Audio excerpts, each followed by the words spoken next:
El 1 de mayo se conmemora internacionalmente el Día del Trabajo en honor a los llamados mártires de Chicago, sacrificados en 1886 durante una cruel represión en respuesta por la lucha que este grupo de obreros organizados llevaba a cabo en favor de la jornada laboral de 8 horas.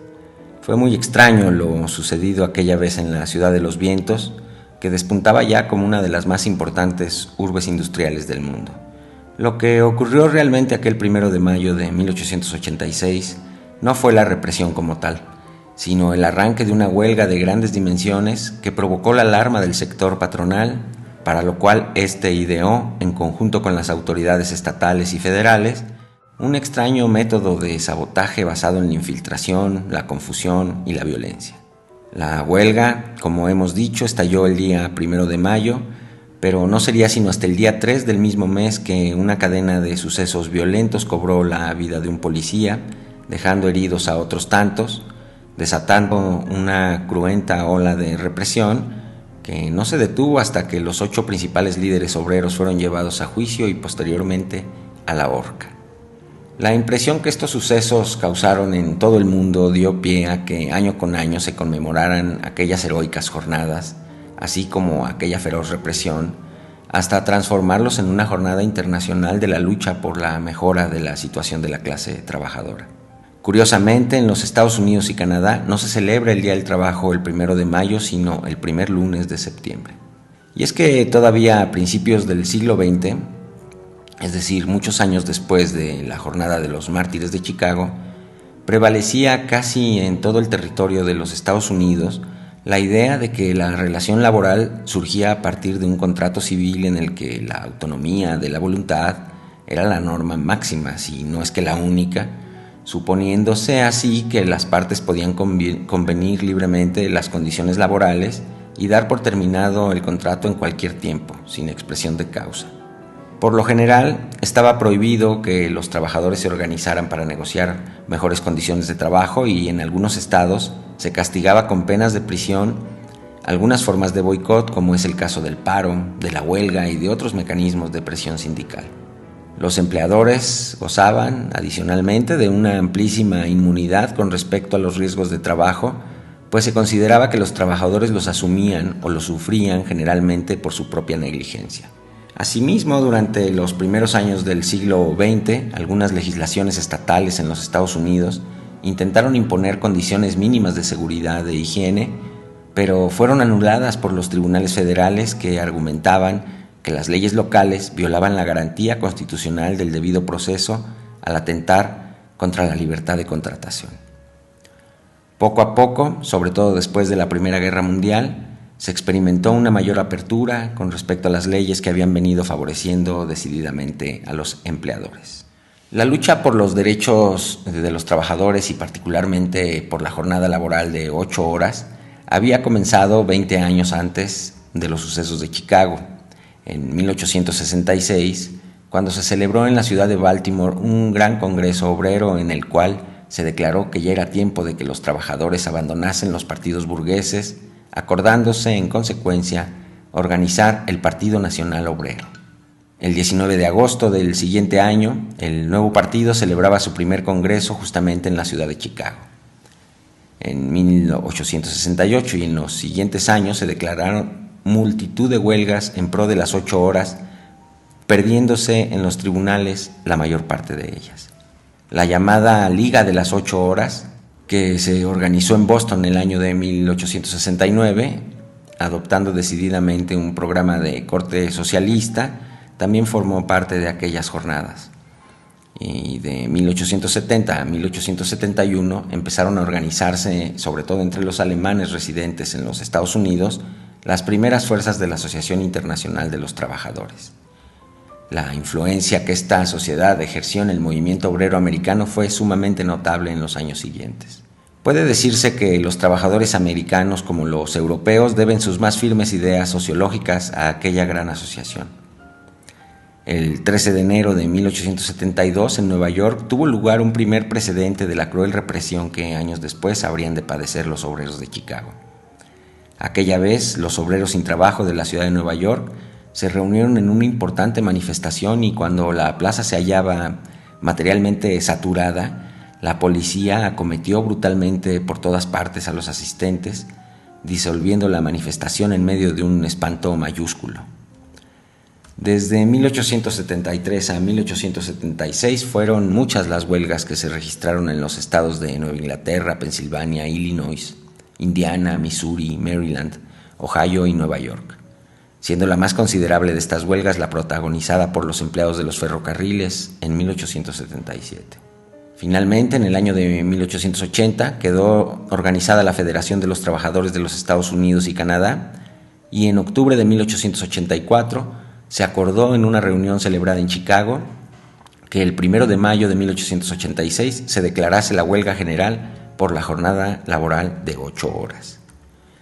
Se celebraron entonces multitud de reuniones al aire libre, organizándose y preparándose casi todos los oficios para la anunciada huelga.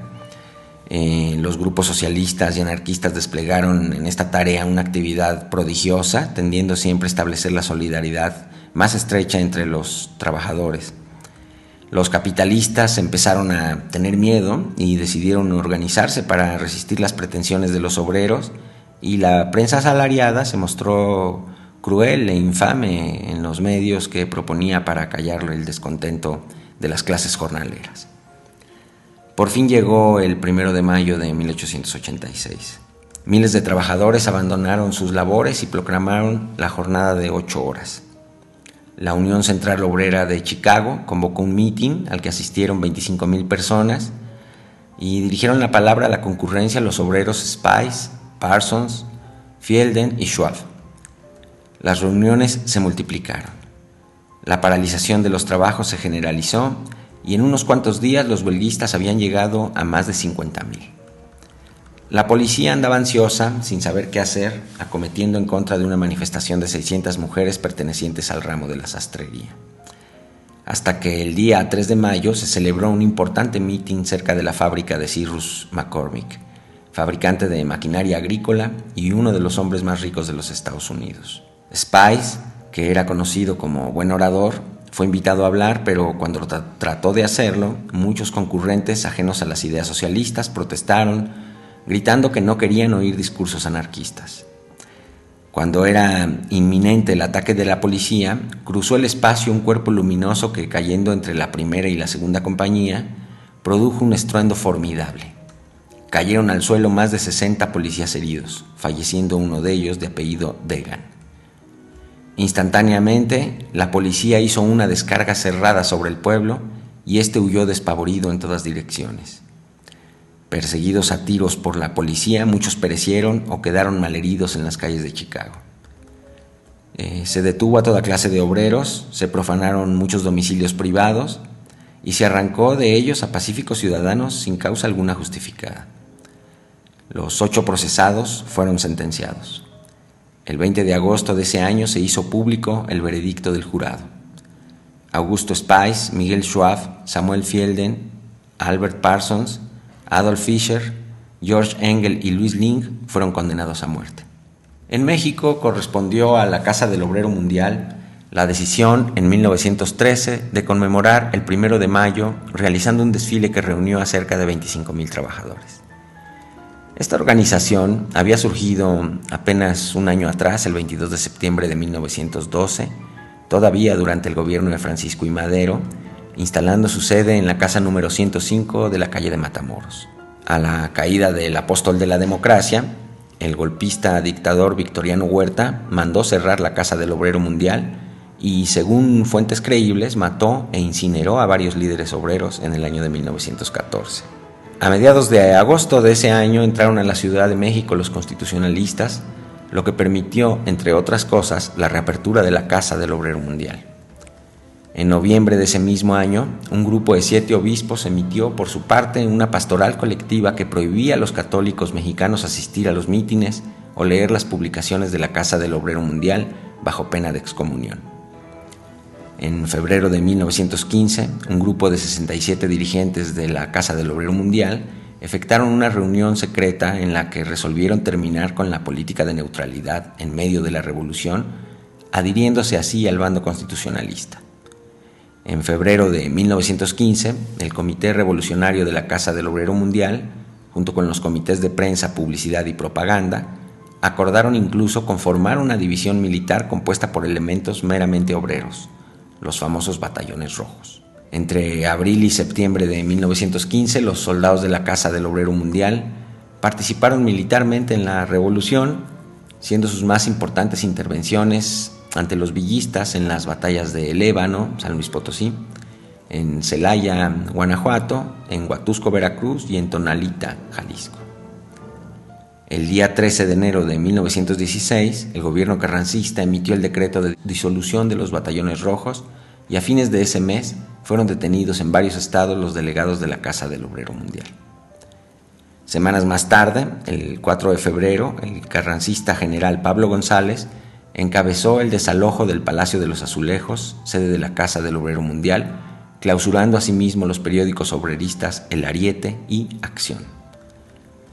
Estas fueron algunas de las desavenencias de los obreros organizados con relación al régimen revolucionario que, sin embargo, al convocar al Congreso Constituyente que redactó la Constitución de 1917, supo hacerle justicia a la clase trabajadora al dejar consignada en su importante artículo 123 la jornada de 8 horas de trabajo, el derecho de huelga, la seguridad social y otros muchos avances con los cuales el viejo régimen porfiriano, de características semi-esclavistas, quedó definitivamente en el olvido. Así pues, honor y gloria a los obreros caídos el 1 de mayo de 1886 en la ciudad de Chicago, en el vecino país del norte, y honor y gloria también a la Constitución Política de los Estados Unidos Mexicanos, promulgada en el año de 1917, y que mereció entonces, con toda justicia, el título de haber sido la más avanzada en materia social de todas las constituciones alrededor del mundo. Mi nombre es Leonardo Tenorio, gracias por su atención. Nos escuchamos pronto en una nueva emisión de Atavismos, donde las voces ocultas en el tiempo cobran vida. Hasta la próxima.